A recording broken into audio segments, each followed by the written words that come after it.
si Diwata dito sa Quezon City guys. So ayan o, tingnan nyo guys. Luto na masarap. So abangan yan mamaya.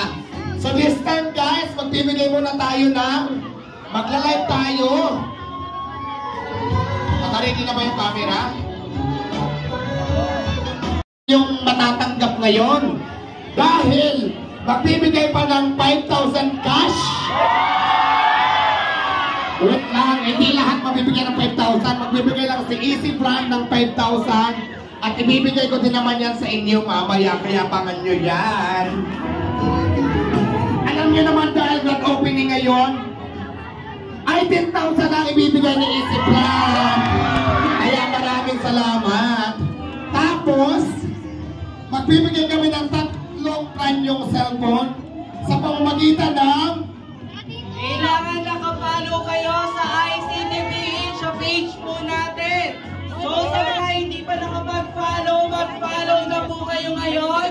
Dahil pag napili po namin kayo at hindi kayo nakapollow sa ICTPH sa page po natin, pipili ulit tayo ng another na mananalo.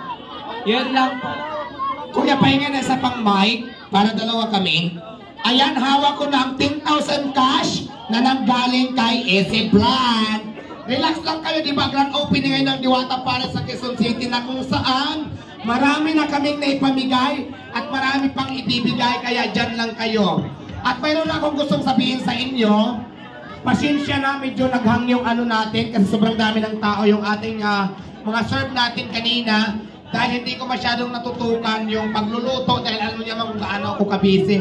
Pero mamaya after nito, tuloy-tuloy pa rin ang operation natin 24 hours. After ko dito sa stage, pumunta naman ako doon sa ating kusina para magluto tayo ng Paris Overload at yung mga siniserve ni Diwata. Kaya yung hindi makakakain ngayon, niluluto pa namin. Mamaya, 24 hours naman po tayo open. At pwede na kayong bumili ng Diwata Paris Overload menu.